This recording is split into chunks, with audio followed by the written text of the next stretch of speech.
Hello, everyone. Shane Kanto, your Wasteland reviewer, and welcome to Wasteland Talks, my weekly talk show where I talk about whatever the hell I want. And this is a special episode of Mix and Match, which I like to do here with my buddy Vinny. Vinny, thank you so much for coming on. Thank you for having me. Absolutely. And what we do here is Vinny picks a movie, I pick a director, and we match them and see how this goes. And we just so happen to be doing High Anxiety 2 Rear Window because Vinny picked Rear Window and I picked Mel Brooks. So instead of lampooning Vertigo along with a bunch of other Hitchcock, we'll be lampooning Rear Window with a bunch of other Hitchcock. So, Vinny, I don't know about you, but seeing as this is there's really only two choices for me for who's going to fill the Jimmy Stewart role here. It's either it has to be Mel Brooks himself or maybe Gene Wilder. I feel like it has to be either of the two of them. All right. Well, you know, I've only seen maybe two or three Mel Brooks movies, so I mean, Gene Wilder, he's really like the only person I know off the top of my head who's like a frequent collaborator Hmm. with um with Mel Brooks.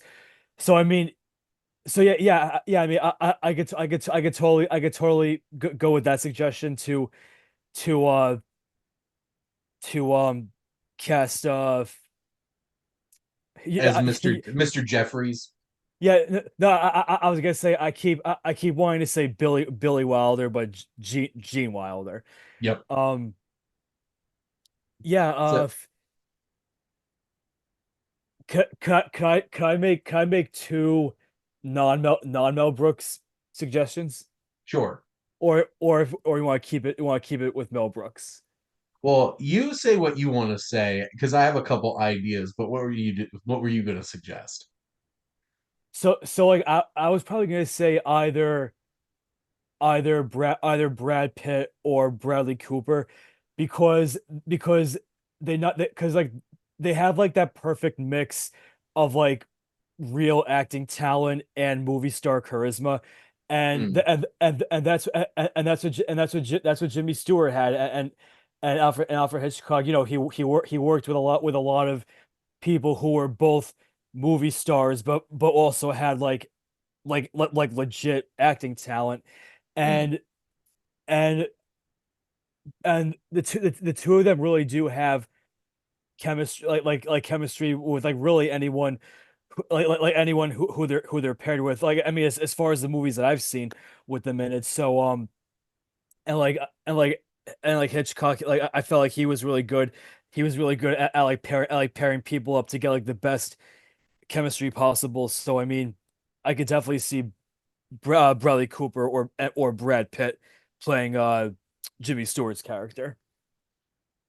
Especially if we're going to be making this more modern, like what if Mel Brooks didn't stop making movies after Dracula, Dead and Loving It? Which I don't know if you've seen that one, Vinny, but I there was a haven't. good reason why he stopped making movies. It was very tired at that point. Which also, but to be fair, the best part of that movie was Leslie Nielsen as Dracula, which would also be hilarious if we got Leslie Nielsen to be LB Jeffries. So we have some options here. I think it would be funny if we were going in the Gene Wilder route with the more traditional Mel Brooks cast. I 100% would recommend Madeline Kahn as Lisa because just she's so perfect capturing just the humor of what Mel Brooks expects out of his performers. And she was so damn funny. So damn funny, whether, it was Young Frankenstein or it was Blazing Saddles. But who did you have in mind to pair up with either Brad Pitt or Bradley Cooper? Okay, well with me, if we're going, just for the sake of it, like if I'm going with a non Mel Brooks uh, ca- uh, Mm, casting choice, I would probably choose Margot Robbie because like Hitchcock loved his blondes.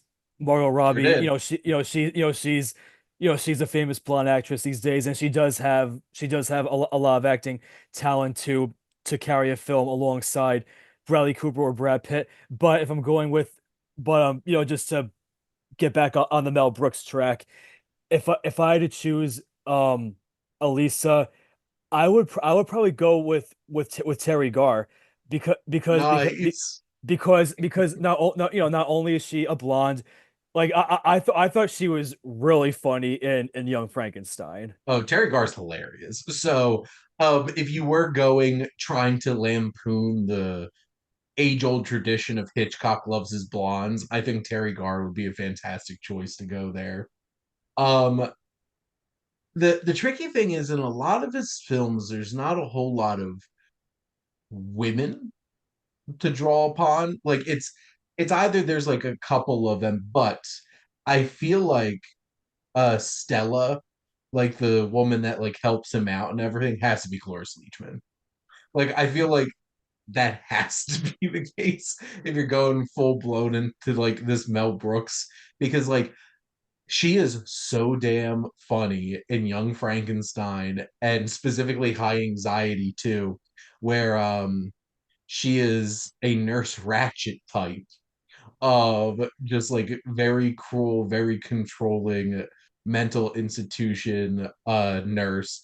But just if she can like channel that Frau Brucker energy from Young Frankenstein, I want there to Well, be a running gag in this where they say the name Stella and like you just hear a clip of Marlon Brando screaming Stella in the distance just for a running gag because I think that'd be funny. you know what, Cloris Leachman, I can definitely see her in the Thelma Ritter role, but you know what, based on like the few Mel Brooks movies that I've seen, I was thinking, like one of them was what was to be or not to be, which we watched for the Mm, Development Hell podcast. I think it was last year. yeah. Um, I thought Anne Bancroft was funny in that, Oh, and nice. not only that, but Thelma, Thelma Ritter's character, she has kind of like she has like a dry, sassy Mm, sense of humor, and with Anne Bancroft in The Graduate, I wouldn't say she was sassy, but she had the dry sense of humor, and mm. she was at times like she had like a sarcastic edge to it, which I think could really go well with the Thelma Ritter role. I think so. I love that idea. And if we go in that direction and I shift gears away from Cloris Leachman with that, I think it would be absolutely hilarious if Cloris Leachman was Miss Lonely Hearts.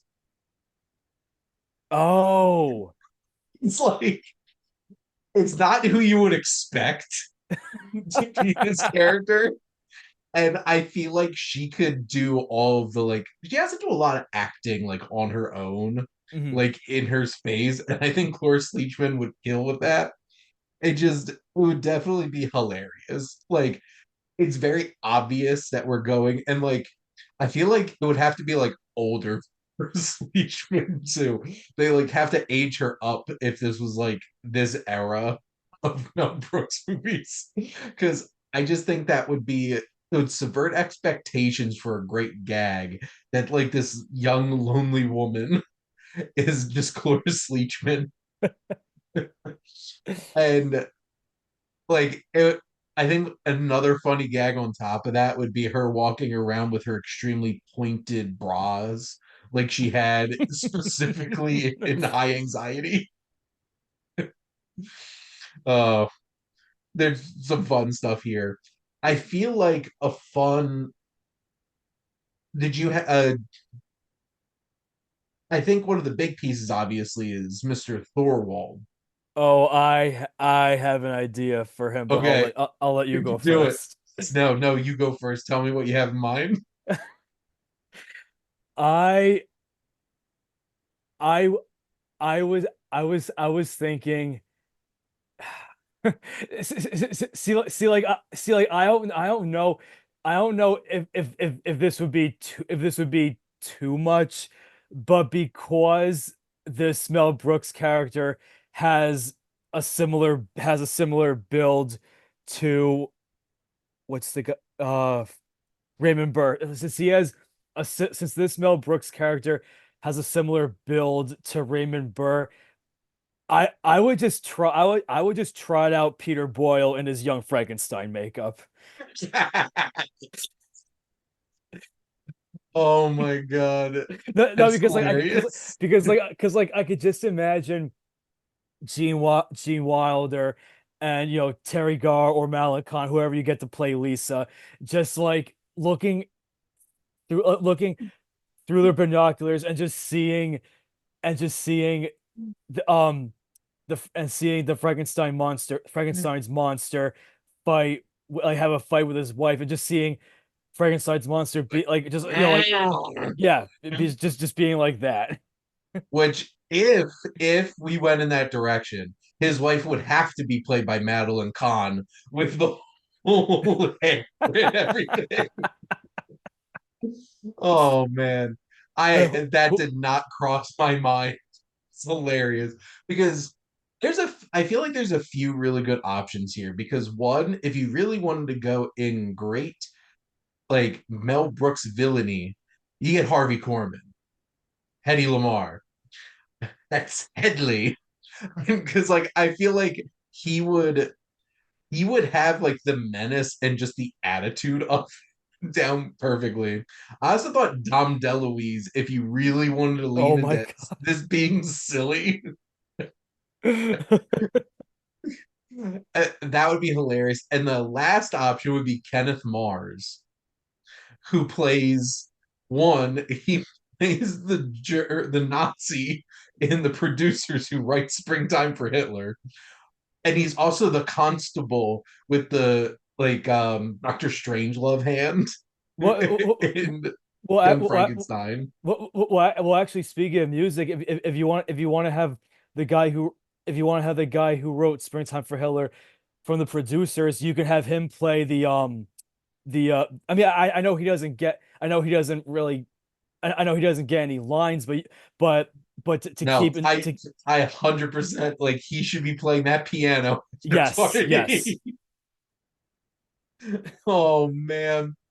And if we don't get Terry Garr to play Lisa, I feel like she should be Miss Torso. Oh, okay, I could see that, yeah. And it's like Rick Moranis comes home Oh, at the end. as the soldier, yes. He has to play it just like Ghostbusters. Like he has to be playing that kind of character.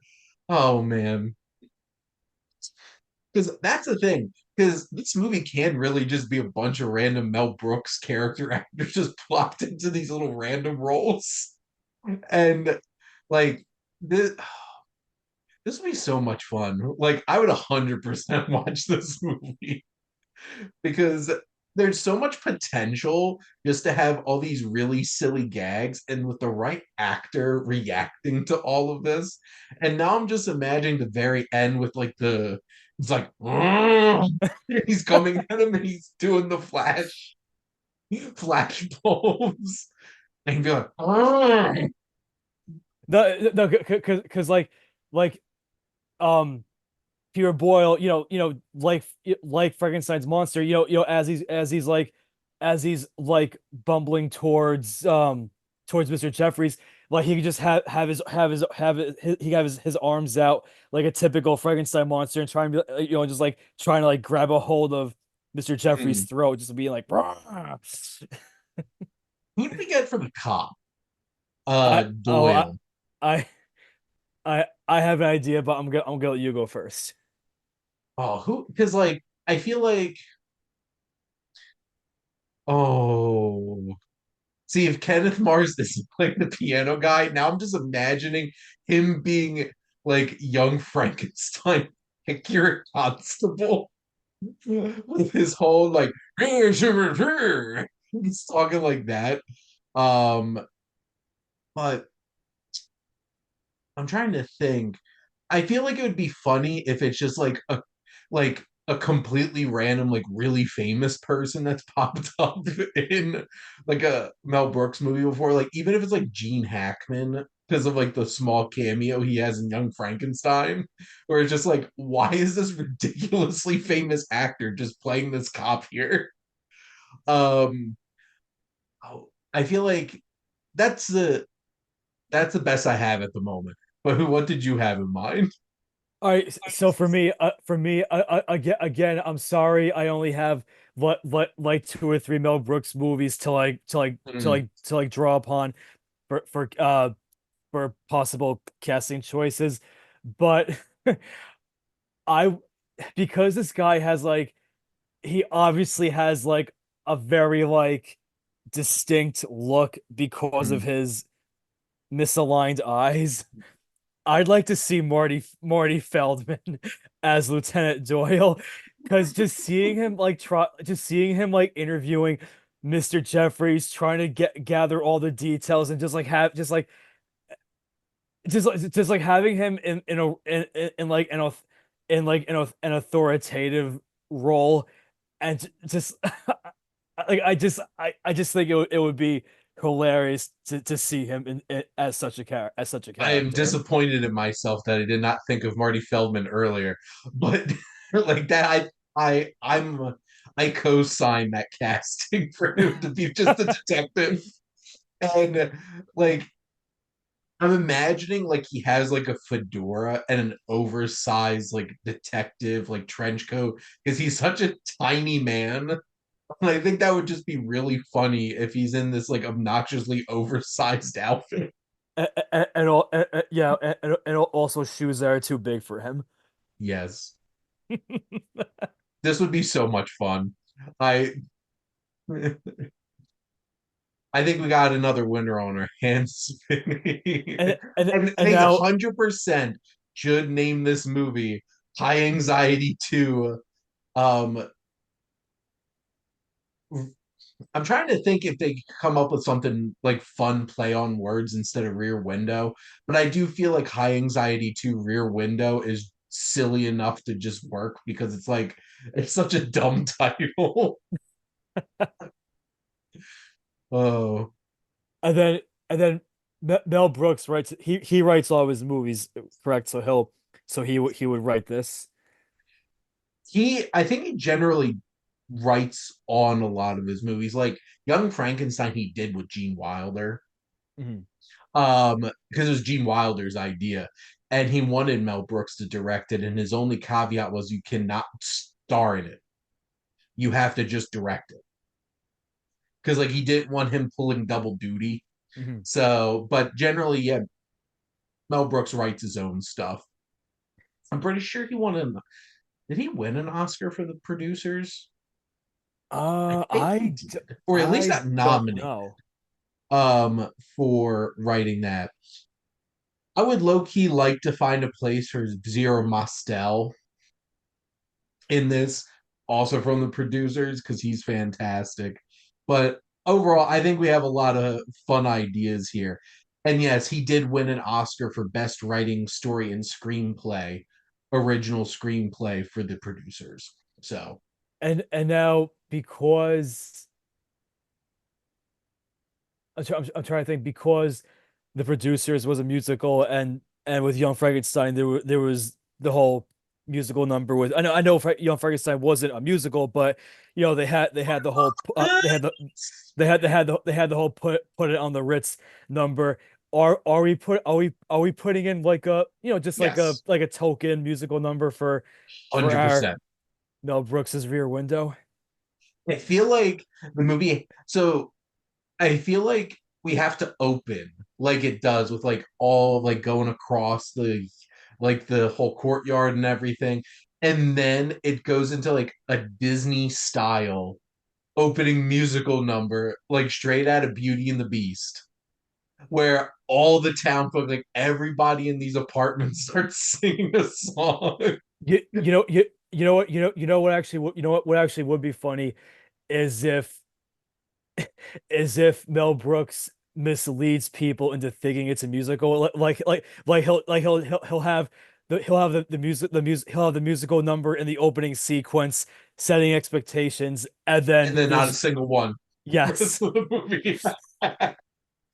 Oh, and one particular gag that has to happen is they do the camera push in where it breaks through the window Mhm. on Miss Torso doing like her morning dances. Like that has to happen. Like it comes in What and crashes through the window because she's scantily clad. The camera's lurking on, or like, or or like they're having the confrontation, the Thorwalds, and it breaks the window mid confrontation, and they both look at the camera, and like the cameraman makes them like some kind of noise, and then like quickly pulls out, and that's why what we don't know what happens. what what if we call this Mel Brooks's Rear Window colon window panes, but panes Pains.